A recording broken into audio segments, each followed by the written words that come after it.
จ้าซื้อครับไม่แม่นบ่เฮ้ยคันว่าเจ้าซื้อข่อยก็สิซื้อให้เซากุ้งคือกันเพราะเซากุ้งกับเมียข่อยคือกันเมียใหญ่ได้เมียน้อยก็ต้องได้เฮ้ยแม่นไดตู้เมียใหญ่จังไดอีนางกุ้งเมียน้อยก็ให้มันได้คือกันบ่เขาบ่ได้ตัวใหม่ข่อยอยากได้ของเจ้าตัวเจ้าใส่ในคอในแขนเจ้าหั่นปลดให้เซากุ้งซะสายคอกับสายแขนหั่นค่อยบ่ปลด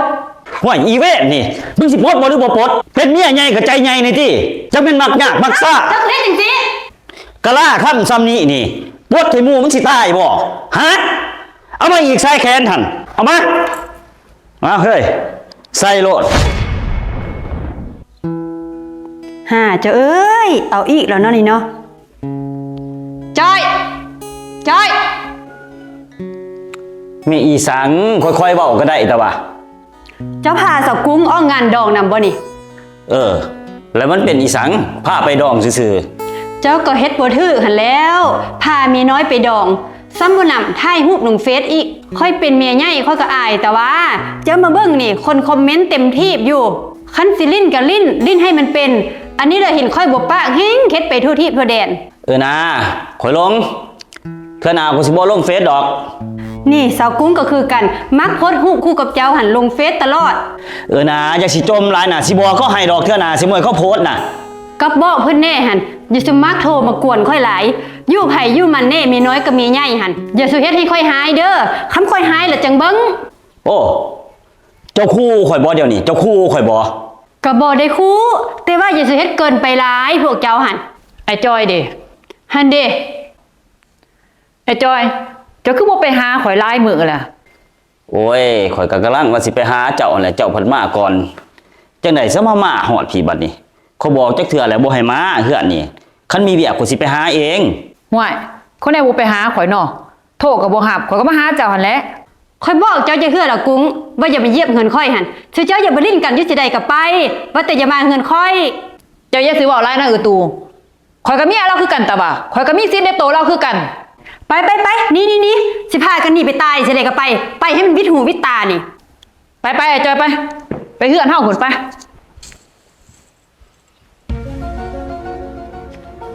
ตูมึงหายยังบักจอยลูกกูก็เมียน้อยลูกชายเจ้าหันติมานำฮอดเฮือนสิให้ค่อยหายจังได๋พออันจังสันนะมึงก็ยังหายให้มันเนาะอันมึงก็บ้าผู้นึงอยู่ได้นี่อันเรื่องดินแซ่ดินซาวหั่นกูถามมึงแน่อันไผอันสิผู้ดินอันผู้ชายอันกูก็6 7เมียอันบักจอยมันก็ได้กูนี่แหละไล่พ่อมันนี่เรื่องลิ้นค่อยก็บ่ว่าดอกพ่อเอ้ยแต่อย่าเอามาเฮือนมาซานโอ้ยอันซ้ำนี่มึงก็ว่ามันเนาะมึงก็เปิดโอกาสให้มันแน่มันหาเงินหาค่ำมันก็เมื่อยเพราะตายแหละให้มันมีความสุขน้ำบ้านน้ำเมืองเขาแน่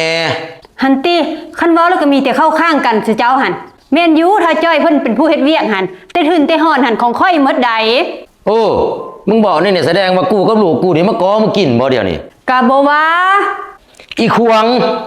มึงระวังจังเราก็สิบอกบักจอยปลาหัวพุ่นหั่นโอ้ซื้อคำใหม่อีกไอ้จอยลูกมันอีเบิ่งหั่น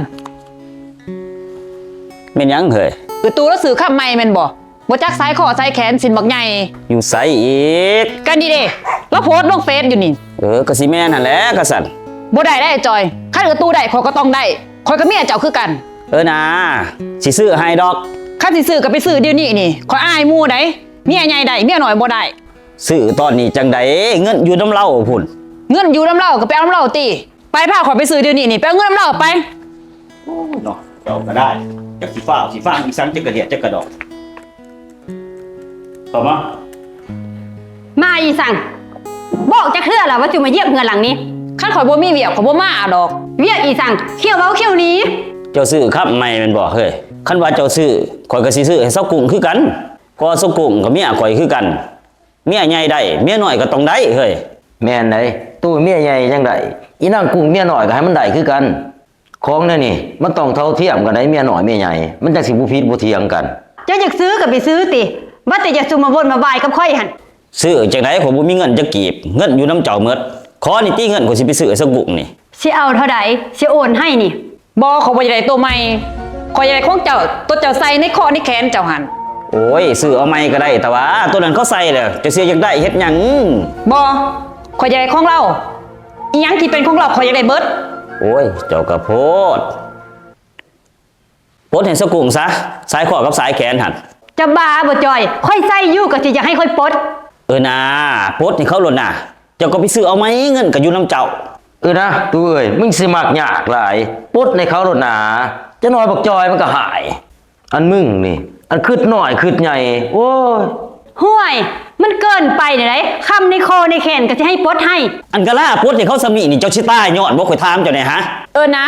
พวกเจ้านี่มันเกินไปเดี๋ยวไหนค่อยสิหมดความอดทนกับพวกเจ้าเหรอเด้อ อย่าสิเว้าร้ายนะสิปลดหรือบ่ปลด ค่อยบ่ปลด ห่วยอีเวทนี่มึงสิปลดบ่หรือบ่ปลดเป็นเมียใหญ่กับใจใหญ่นี่ติจะเป็นมักยากมักซ่า เจ้าเล่นจริง กะล่าค่ำซ้ำนี้นี่ปลดให้หมู่มึงสิตายบ่ฮะเอามาอีกสายแขนหั่นเอามาเฮ้ยใส่โลดเจ้ามักยากมักซ่าหลายเจ้าหั่นคันเจ้ามักยากแนวนี้นี่ข่อยเซาเซากุกนี่มาอยู่นํกันนี่เฮือนหลังนี้นี่ ๆห่วยจอย มันเกินไปเดี๋ยวไหน มันบ่เกินดอกเซากุกกับเมียข่อยคือกัน นะเมียหน่อยเมียใหญ่กับเมียคือกันนั่นแหละ เป็นจะได้เฮ้ยนอนอยู่นี่สบายตนสบายตัวอยู่บ่ ก็สบายอยู่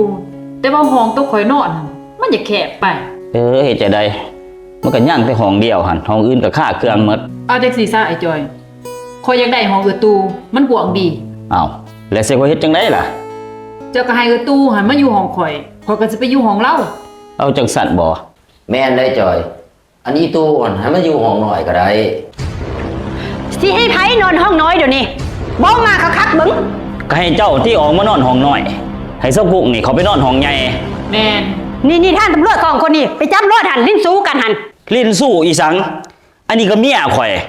อ้าวสรุปแล้วให้เป็นเมียเราแทน ก็ค่อยได้เมียเราใบทะเบียนสมรสก็ให้เบิ้งนะเด้เมื่อกี้นี้ แมนอิงตามใบทะเบียนนั่นแหละ ฮัสซันขอซีเซอร์จะซ้อมโคตรกับของการเด้อพวกเจ้าเล่นสู้กัน ลิ้นสู้จังไดนี่แล้วก็เมียข่อย ผู้นั้นก็เมียข่อยหมดสองนั่นแหละ แม่น หันเด้เห็นบ่ท่านตำรวจความหน้าด้านของพวกมันหัน ตามฮีดข้อประเภทนี่และกฎหมายนี่เขาให้มีผัวหนึ่งเมียเดียวเท่านั้นเด้ ห้วยคันว่าให้มีแต่ผู้เดียวเขาก็เลือกผู้นี้แหละผู้นั้นเขาบ่เอา มันบ่ได้ดอกแนวนั้น เป็นหยังจังบ่ได้ ผู้นี้รถจดทะเบียนถูกต้องตามกฎหมายกับเจ้าละเด้ เอ้าคนก็สิไปจดน้ำผู้นี้ก็สั่น มันบ่ได้ดอกเจ้าจดกับเราละเด้ไปห้องการนํกัน จับมันรถเอาสิมาจับลูกคนจังไดพวกนี้ไปเว้ากันอยู่พุ่น ไปไสก็บ่ ไปหาสิเว้าหลายเรื่อง มียังไปว่ากูยังการมัน บ่ผิดก็ไปก่อน โอ้ยพวกเจ้าเฮ็ดเกินขอบเขต ไป จับมันเป็นรถท่านตำรวจเลย อีตูมึงคือมาควงแท้ให้ตำรวจมาจับลูกกู ชักไผ่และควง ลูกจะเฮ็ดใส่ค่อยหันมันเกินก็คำว่าควงอีก โธ่มึงนี่ เก่งแต่น้อบัดบักจอยมันออกมานี่ กูจะให้มันปามึง เซินชักไผ่สิป้าไผ่แหละ เรื่องมันบ่จบตัวนี้หรอก มันยังมี EP 2 อยู่ EP 2 นี่บักจอยปามึงแน่นอน ถ้าเบิ่งตอนต่อไปโลดแช่บักจอยมันฟ้องปามึง สินสมสร้างนี่แช่มันฟ้องเอาจนเบิดไผบอกมึงให้ตำรวจมาจับมันเข้าคุก อีสังกะยาแต่ตอนนี้หันจะออกไปจะคืนค่อยก่อน โธ่มึงไรกูบ่นี่ กูเป็นพ่อปูมึงไหนพ่อของผัวมึงไหนนี่ พ่อพวกของควงเป็นหันบ่อยากให้อยู่ร่วมเฮือนลำดอก แล้วมึงสิเอาสิทธิ์ใดมาไล่กูเนี่ย กระซิบที่เป็นเจ้าของเฮือนหันแหละ เจ้าลืมนะบ่เจ้ากับลูกชายหันมาใส่เงินค่อยหัน แต่ลูกกูหันเป็นผัวมึงไดมึงสิมาไล่กูมันบ่เป็นได บ่ว่าแต่ไล่เจ้าดอก ลูกชายเจ้าเอามาจะคุกหันค่อยก็สิบ่ให้มาเยี่ยมเงินหลังนี้หัน มึงคิดดีๆไดตู่กูเป็นพ่อของผัวมึงไดมึงไล่กูหนี้สิให้กูไปอยู่ไส สุดเจ้าดอกสิหนี่ไปตายให้ได้ก็ไปติไปหนี่คันบ่นี่สิให้ตำรวจมาแก้คอไปนี่ โอ้ยตู่เอ้ยเอาจังซี่ซะมาบอกกันมวนๆซะเฮาอันจังไดเฮาก็เป็นลูกไผ่กับพ่อผูกันเด้มันตัดกันบ่ขาดดอกลูกเอ้ยอันจังน้อยบักจอยมันออกมาสิให้มันเปลี่ยนแปลงดอกสิให้มันถิ่มรถอีกุ้งหั่น เจ้าคิดว่าค่อยยังสิสะอ้อนลูกชายเจ้าอยู่บ่ โอ้ยตัวเอ้ยค่อยๆเว้าค่อยๆจากันก็ได้ให้พ่อนบก็นบให้พ่อขาดก็ขาดแล้ว บัดบักจอยออกมาเฮาจะเว้ากันไหมตอนนี้ให้พ่ออยู่นำแหน่ คุกขี้นี่สิไปหรือบ่ไปคันบ่ไปให้ตำรวจมาแก้คอไปหัน โอ้ยตัวเอ้ยคำเอ้ยเจ้าคือมาใจแดใจดำก็พอแท้ให้พ่ออยู่นำแหน่ นี่ โอ้ยเนาะ สิไปตายทางใดก็ไปสู้ทั้งพ่อทั้งลูก อยากได้ก็ไปฟ้องเอา เฮ เขาฟ้องตัวแท้ เซิร์นฟ้องโลดคันมีหลักฐานหั่นตอนยืมก็ยืมปากเปล่าบ่มีลายลักษณ์อักษรอีหยังคันว่ามึงมีหลักฐานมึงก็เซิร์นไปฟ้อง โธ่มึงสิโกงกูหนาละล้านจังซี่บ่ กูสิโกงหนาด้านแบบนั้นนะคันมึงมีปัญญามึงก็ไปฟ้องเขาโลด ข่อยอยู่กับพ่อกับแม่ข่อยพ่อแม่ข่อยยังบ่กล้าจมบ่กล้าว่าได้ ข่อยคือกันนั่นแหละข่อยอยู่น้ำพ่อน้ำแม่ข่อยพ่อแม่ข่อยบ่เคยปล่อยเคยด่าบ่เคยตบบ่เคยตี บัดมาอยู่น้ำเจ้าดิมีแต่หายแต่ด่ามีแต่ตบแต่ตีข่อยก็ทนกับเจ้าบ่ได้แหละ ทนบ่ได้ก็หนี้ติอยู่กับบ่นานี้ก็บ่ว่างดอกคนคือเจ้าหั่น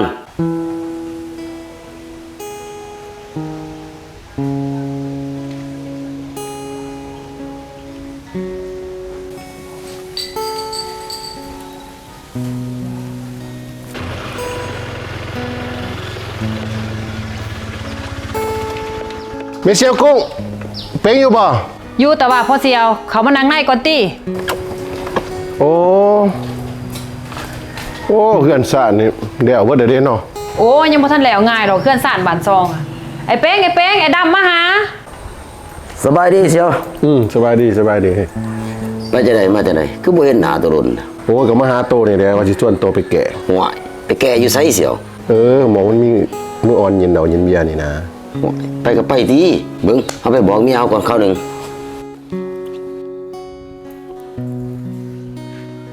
เฮ้ยข่อยสิออกไปนอกกันเด้อ ไปไสอีกแล้วเฮ้ยมื้อวานนี่จะก็ไปเบิดมื้อก่อนก็ไปเบิดมื้อรู้สึกว่าหลังๆมานี่เจ้ามีแต่เมาก็เมาได้เฮ้ยบ่จำเป็นก็บ่ต้องไปนะเฮ้ยขอยยานตับจะขึ้น เจ้าอย่าสิเว้ากุ้งอย่าสิสำคัญตัวเองผิดที่ข่อยบอกนี่บ่แม่นข่อยขอบจังไดแต่ข่อยบ่บอกจนซื่อๆว่าข่อยสิไปเรื่องไปหันไปนี่ข่อยอยากไปไสคือข่อยไปบ่มีไผห้ามข่อยได้ตั้งแต่แม่ข่อยยังห้ามข่อยบ่ได้ โอ้ยขอยก็ห้ามโดยความหวังดีหั่นน่ะเฮ้ย อย่าสุมาเว่าหวังดีคันหวังดีแท้ๆต้องตามใจผัวแนวใดมันเป็นความสุขของผัวหั่นอย่าสุขีนอย่าสุหาม อันเจ้าหามเนี่ยนี่เจ้าบ่อยากเห็นข่อยมีความสุขบ่ ก็ขอยอยากให้แต่มีความสุขหั่นแหละแต่ขอยเป็นห่วงสุขภาพของเจ้า เว้าได้อ้างนั่นอ้างนี่โอ้สวอเคยแล้วบ่นั่งยืนซื่อติ้วออกทางบ่เอี่ยมหั่น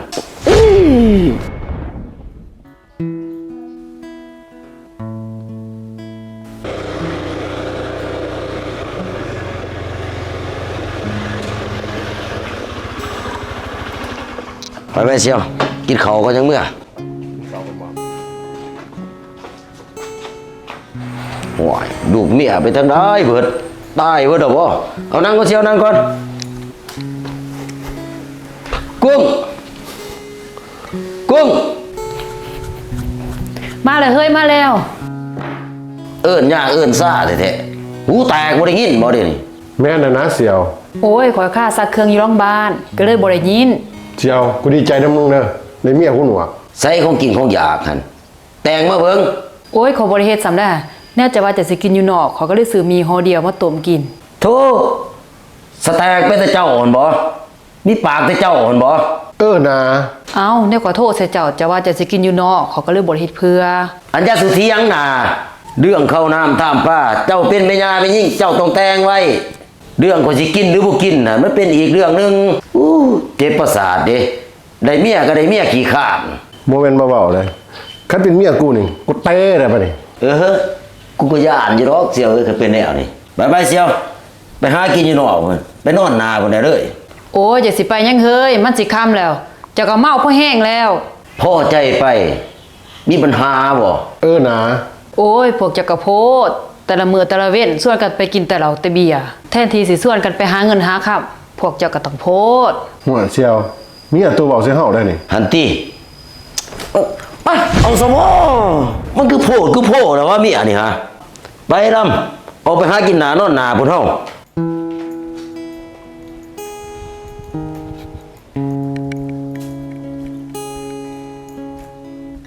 โอ้ย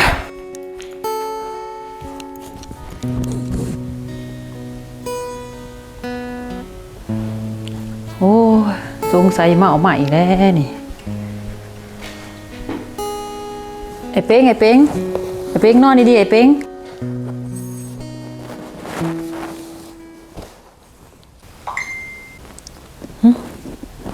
ไพ่สูงอีกยังมาไอ้เป้งจะเป็นคนเดียวนี้ ตายบ่จะกอดบ่จะหอมกัน ไอ้เป้งลูกไอ้เป้งลูกมาเว้ากันนี่ โอ้ยเนาะจะมันกวนคนสิอยู่สินอนนี่แฮงบ่ได้อยู่ได้นอนเมื่อคืนนี่ เจ้าเฮ็ดอีสังเบิดคืนหั่นจังบ่ได้อยู่บ่ได้นอนหั่นปอดมาดีๆเบิ่ง สิเฮ็ดอีสันก็กินเหล้ากินเบียร์กับหมู่นี่แหละ เจ้าสิมาเว้านะไอ้เป้งข้อยฮู้เบิดนั่นแหละมื้อคืนนี่จะไปนอนนำผู้สาว ปาคันอย่าเป็นซัวเนาะหาเรื่องหาราวใส่ ข้อยสิหาเรื่องหาราวจะอีสังเนี่ยมันเป็นความจริงมื้อคืนนี่จะไปนอนนำผู้สาว อย่าบ้าหลายนะกูป้าเอาซะว่า เอาโลด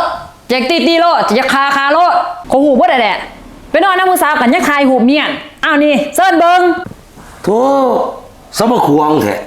มากวนเอาโทรศัพท์ข่อยอีก คันข่อยบ่กวดข่อยสิฮู้บ่ว่าจะเป็นคนแนวนี้ ข่อยเป็นคนได้แน่เสียจังมีปัญหาบ่เจ้าฮู้บ่ว่าเป็นหยังข่อยเจ้าดินสาว ข่อยบ่ฮู้หรอกก็เป็นน้ำสันดานเจ้าหั่นแหละ คันบ่ฮู้ล่ะสิบอกข่อยดินย้อนเจ้าบ่มีน้ำยา ข่อยบ่มีน้ำยาอย่างเดียวนี่ ก็บ่มีน้ำยาแหละเอากันมา7-8 ปีแล้วยังบ่มีลูกให้ข่อย โอ้ย้อนข่อยบ่มีลูกให้เจ้านี่บ่เจ้าจะปีนทั่วทีบหั่น จะมีให้ข่อยบ่ได้ข่อยก็ไปมีกับผู้ใหม่มันดีปานใดเนี่ยข่อยบ่ไปส่งเจ้าให้พ่อให้แม่เจ้าหั่นคู่มือนี่เจ้าแฮงเฮ็ดให้ข่อยรำคาญขึ้นคู่มือจมนั่นจมนี่เฮ็ดหยังก็จมโคตรน่าเบื่อข่อยอยู่กับพ่อกับแม่ข่อยพ่อแม่ข่อยยังบ่กล้าจมบ่กล้าว่าได้ ข่อยคือกันนั่นแหละข่อยอยู่น้ำพ่อน้ำแม่ข่อยพ่อแม่ข่อยบ่เคยปล่อยเคยด่าบ่เคยตบบ่เคยตี บัดมาอยู่น้ำเจ้านี่มีแต่หายแต่ด่ามีแต่ตบแต่ตีข่อยก็ทนกับเจ้าบ่ได้แหละ ทนบ่ได้ก็หนี้ติอยู่กับบ่นานี้ก็บ่ว่างหรอกคนคือเจ้าหั่นอยู่นํกันมา7-8 ปีลูกก็ยังบ่ได้ข่อยสิเก็บเจ้าเฮ็ดมูลบ่ ข่อยก็บ่เก็บจะไว้เฮ็ดโม่นดอก อยู่กันมาก็บ่มีสิสร้างสิซ่าอีหยังมีแต่หากินเหล้ากินเบียร์คบหมู่ก็มีแต่หมู่คงขวางโดยเฉพาะถ้าดำโปกจังแฮงคัก โธ่มึงสิมาเว้าให้หมู่กูเด้อ โว้ปกป้องกันดีแท้เนาะเสี่ยวคูนจ้ะฮะคันหักกันได้ก็เอาเสี่ยวดำจะเด้อมาเป็นเมียเอามานอนนำซะ เซิ้นสิหนี้ไปไสก็ไปโลดลูกก็มีให้บ่ได้อยากไปตายจะได้ก็ไปเซิ้น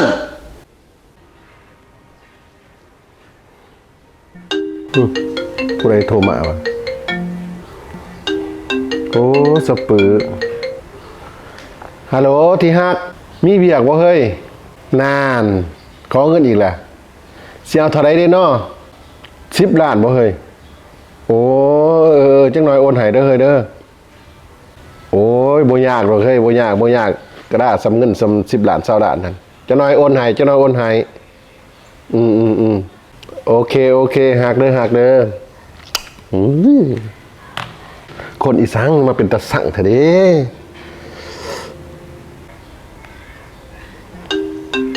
ไพ่โทรใหม่นะโอ้มากี้เปิงบ่หาพัวมันออกมาเลย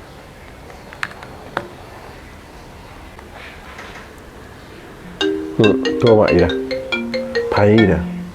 โอ้มากี้เปิงโอ้บ่หาพัวมันออกปิดเครื่องซะคนอีสานหมู่บ่หับสายก็ยังสู้ซี่โทอยู่โอ้ย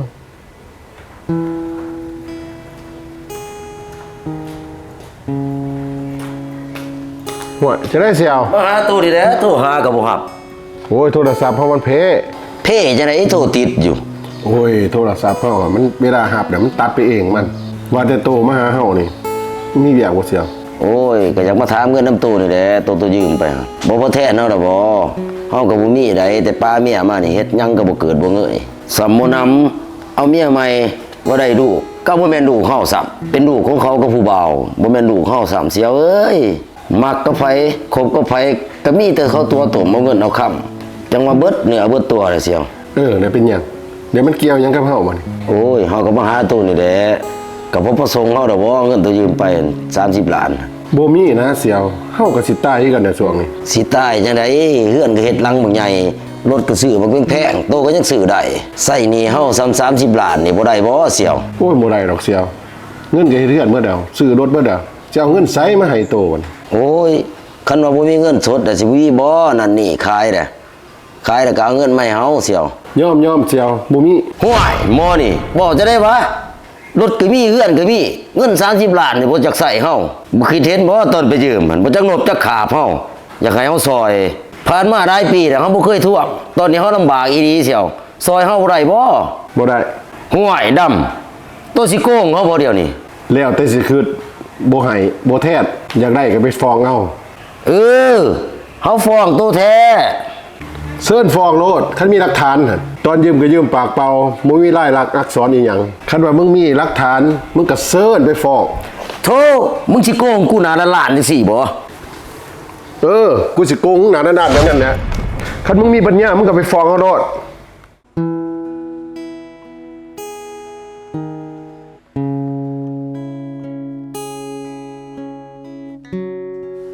กุ้ง เอาไอ้เป็งเป็นจังได๋เขามานางในติ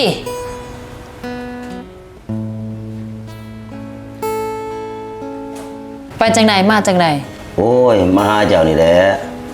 บ่เฒ่าไม่เฒ่าบ่อยู่เฮือนบ่ บ่อีพ่ออีแม่เราไปตลาดว่าแต่เจ้ามาหาข่อยมีเวียกอีหยัง โอ้ยข่อยมาขออ่อนขอยอมเจ้านี่แหละทุกสิ่งทุกอย่างผ่านมาข่อยขอโทษข่อยผิดไปแล้วเจ้าให้อภัยข่อยได้อยู่ติข่อยตั้งใจสิมาอยู่นํเจ้าได้นี่ เอ้าสิมาอยู่นำข่อยจังได๋บัดเฮือนเจ้าหั่นดิ ก็บ่มีเฮือนอยู่หรอกเฮ้ยธนาคารเขามายึดไปเบิดแหละข่อยจักสิไปอยู่ไส โอ้บัดตอนหางมีดีได้แล้วไล่ข่อยหนีบัดตกทุกข์ได้ยากแล้วมาหาข่อยบ่นี่ โอ้ยข่อยขอโทษให้อภัยข่อยซะอย่างน้อยเฮาก็เป็นผัวเมียกัน ไอ้เป็งตื่นลืมแล้วบ่เฮาอย่าห่างกันพอแห้งเด้อสินสมสร้างบ่ได้ให้ข่อยจะกรีดจักอัดไล่ข่อยหนี้สมูสมาแล้วสิมาขอความเห็นใจจากข่อยนี่บ่ โอ้ยข่อยขอโทษให้กระนบกระนบให้ขาบกระขาบให้ข่อยอยู่น้ำสาถึงเจ้าสิบ่สามารถมีลูกข่อยได้ข่อยก็ยอมรับทุกสิ่งทุกอย่างแหละ ไอ้เป็งเมื่ออาซะเจ้ากับข่อยมันเป็นไปบ่ได้ดอกและอีกอย่างจะว่าข่อยบ่สามารถมีลูกได้เดี๋ยวนี้ข่อยถือผ้าแล้วเดี๋ยวนี้นี่ ฮะเจ้าถือผ้าบ่เดี๋ยวนี้ แม่นข่อยถือผ้าที่ผ่านมาบ่แม่นเป็นน้ำข่อย มันเป็นน้ำเจ้าบ่มีน้ำยา เจ้าไปถือผ้าตอนไหนแล้วเจ้าไปถือผ้ากับไผ ข่อยก็ถือผ้ากับผัวข่อยน่ะเนาะสะอ้อนที่ข่อยสิไปทาเจ้า มีแขกมาบ่กู บ่เฮ้ยมีแต่เป็ดมาขอส่วนบุญ เจะก็เอาเขาเอาน้ำให้เราแล้วก็ให้เราไปเด้อเฮ้ยเด้อ โดยเฮ้ยหันแหละผัวข่อย โอ้ยเจ้าก็เทียบใส่ข่อยโพดเทียบใส่พี่ใส่เพจ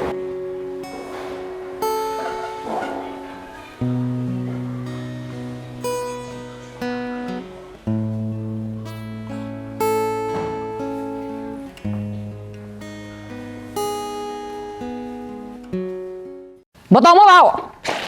หันเครื่องจะหันไปลงตายอยู่หันแหละเจ้าหัน ห้วยเงินหามาเมียนใส่แต่ว่า บ่นะไอ้เป็งก็มานะไอ้เป็งโอ๊ยเจ้ากับพ่อ สิโพดหาอีหยังสิแพงเมียนเฮ็ดหยังเอาไปเร็ว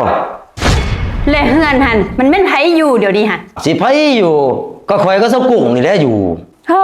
คักเนาะป้ากันแล้วบ่แฮงยังจะให้ค่อยเนี่ยบ่ไปนำไสนี่ให้อยู่ นะจะน้อยอายออกไปหาน่ะ โอ้ยก็หักแหละเนาะคันบ่หักสิวนสิว่ายน้ำสบโอ้ยสิโอนยังว่าเงินจะน้อยอายออกไปอายก็สิเอาให้แต่ว่า โอเคจะน้อยอายออกไปตัวมานี่เบิ่ง แม่นหยังไอ้เป็ง เอาเงินมาให้ได้เบิ่งหันจัก3ล้าน อ้าวเจ้าจะเอาไปให้หยังไอ้เป็งเมื่อก่อนเจ้าก็ไปละ4 ล้าน สิออกไปหาหมู่นี่อย่าสิเว้าหลายเรื่องนะ โอ้ยเรื่องหมู่เรื่องคู่เจ้าก็ลดลงแน่เฮ้ยเงินค่าบ่แม่นเฮาสิหาได้หลวงได้หลายใด อันอย่าสุหลายเรื่องหลายหน้าข่อยนัดกับหมู่ข่อยมีอันเบิดอ่ะเจ้าเสียให้ข่อยเสียหน้าบ่เดี๋ยวนี้ เอาซ้ำ500,000ก็พอแล้วเนาะไอ้เป็งเนาะ ห้วย500,000มันสิไปพ่ออีหยังบอกให้เอามาก็เอามาที่ว่ามีเงินก็กินกระจายแน่แหละตายไปสิได้กินได้ยำไม่ยัง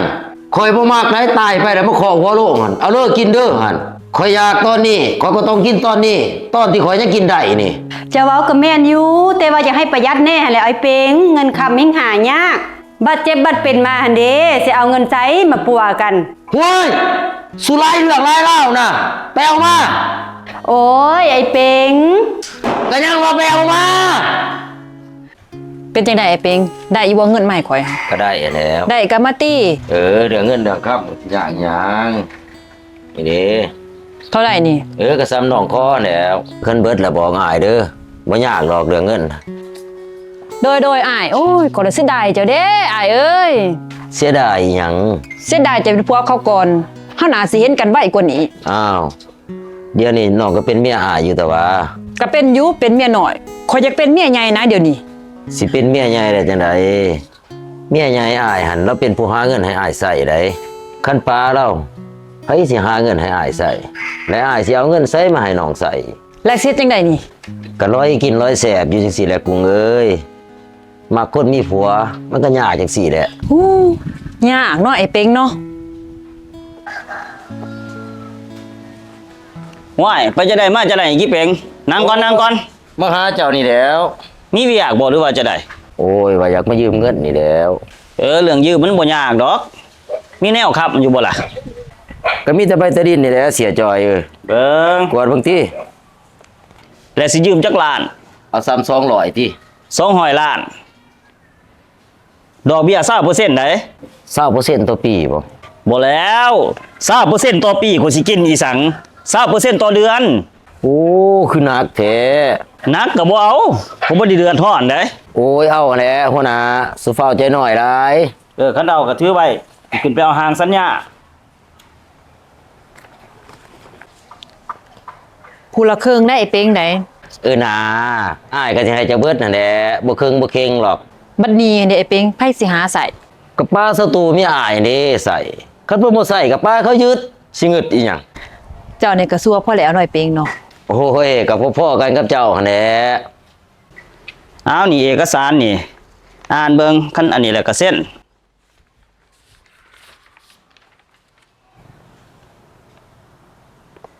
อ้าวเสียจอย อันนี้มันเป็นสัญญาซื้อขายเลยบ่แม่นสัญญากู้ยืมเลยนี่ โอ้ยคู่มือนี่เขาก็เฮ็ดรูปการนี่เมดนี่แล้วจังสิไปญาตินี่หยังว่าแต่เจ้ามีเงินมาใส่ข่อยหันข่อยโอนให้เจ้าคืนก็ได้ โอ้ยมันสิเป็นบ่เสียจอยแนวนี่ เป็นหยังสิบ่เป็น ผู้อื่นมายืมข่อยก็เฮ็ดแบบนี้เมดนี่แหละ สรุปแล้วสิเอาหรือบ่เอาคันบ่เอาแล้วก็แล้วเขาบ่ได้เงิดได้ โอ้เอา เอาแล้วก็เส้น เส้นนี่เนาะ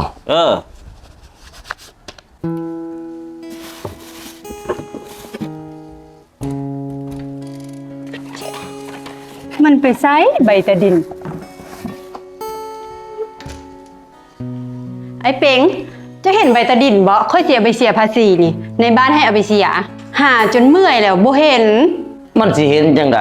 ขอยเอาไปจำแล้วบ่แห้ง อ้าว เจ้าเอาไปจำลำไผ ก็จำน้ำเสียจอยสิวิไรดิ เจ้าเอาไปจำเฮ็ดหยังเฮือนเฮาก็คือใบเดือดฮ้อนอีสัง ขอยจำมาให้เซากุ้งอยากเปิดร้านเสริมสวย อ้าวไอ้เป็งเจ้ายังพันเศร้าบ่กับเต่ากรุ้งหั่น และเป็นหยังบ่ต้องเศร้ากุ้งกับเมียข่อยคือกัน ตายไอ้เป็งเจ้าสมาเว้าจังซั่นมันไผสิหาไสหาเสียเขาบัดนี้ ก็เจ้าออกได้หาคันบ่เป็นเจ้าสิเป็นไผ ก็ให้เสากุ้งอันติไสเนี่ยเจ้ายืมไปให้เสากุ้ง โอ้ยเซากุ้งเราเปิดร้านใหม่เราสิเอาเงินมาแต่ไสเจ้าก็จะเห็นแก่โตแล้วนะตูอันนี้สำนั้นบ่ว่าจะสิบ่มีปัญญาจ่าย ไอ้เป็งเงินเฮานะบ่ได้มีคือตะกี้ใดๆเจ้าเอาไปเทื่อเล็กเทื่อน้อย มันก็หมดเป็นแต่ว่า อันจะสุเว้าหลายนะตูอันมันบ่พอที่ถูกย้อนดอกเงินสำนั้นหั่น โอ้ยค่อยเมื่อยนำเจ้าเด้ไอ้เป็งเอ้ย โอ้ยมื้อนี้ดินมีแต่เสียกับเสียไผมื้อนี้โพดอะได้ปีดเบิดโตเด้อนี่โอ้ยเศร้าบ่ดินดอก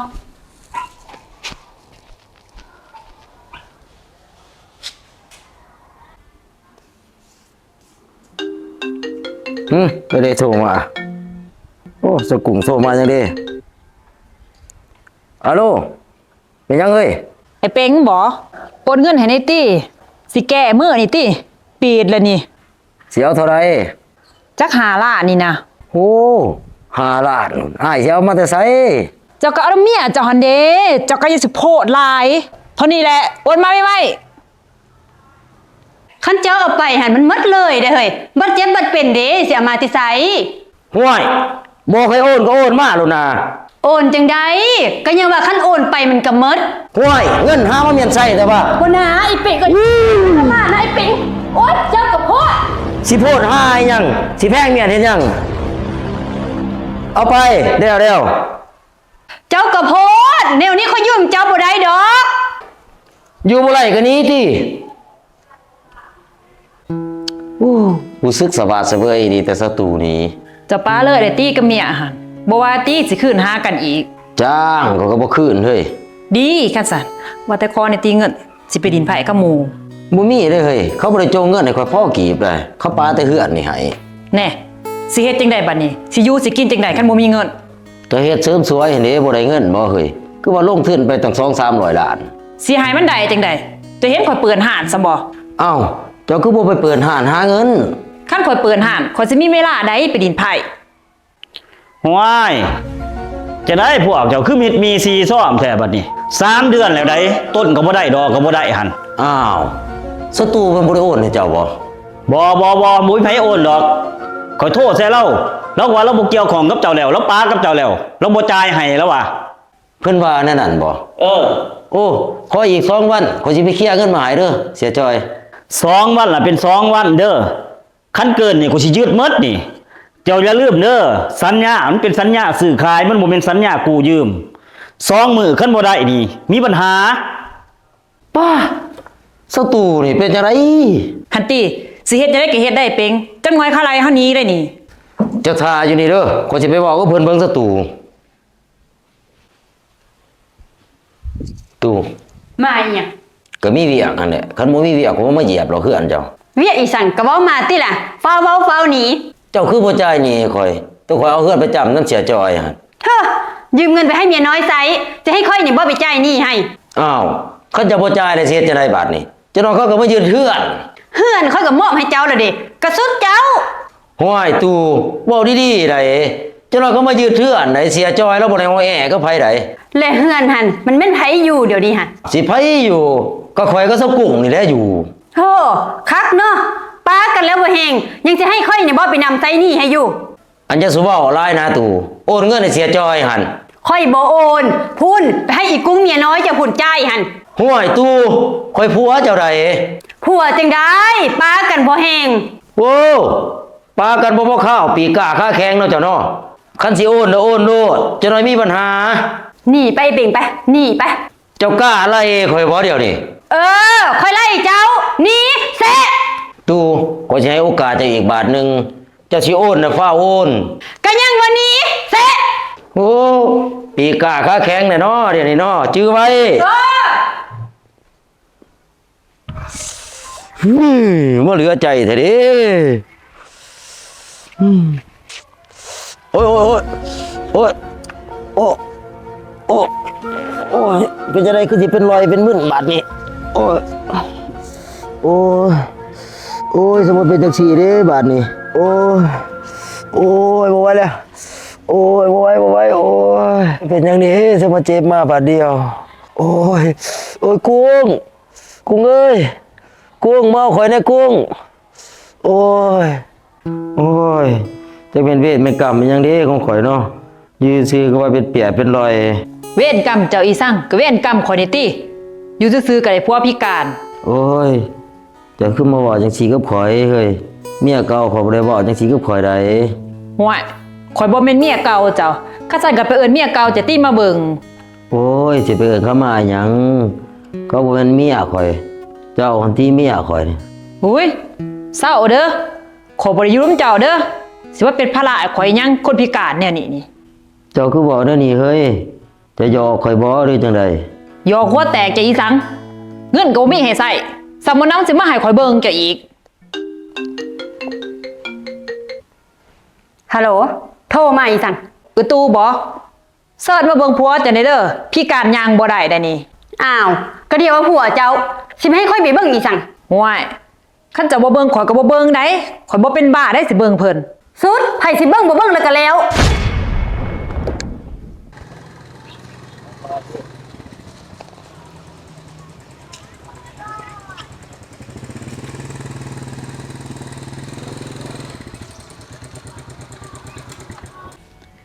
นี่แหละจะอยู่นี่เด้อบัดนี้เด้อ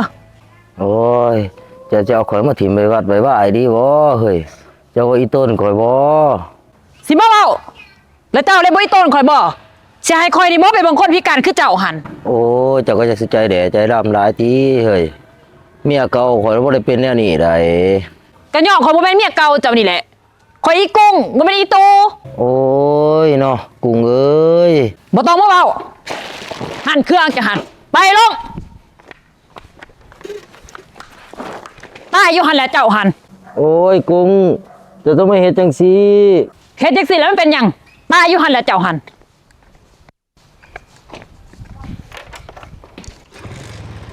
นอนตายอยู่นี่แหละ โอ้ยจังนั้นบาปเวรยังเด้ของกูเนาะ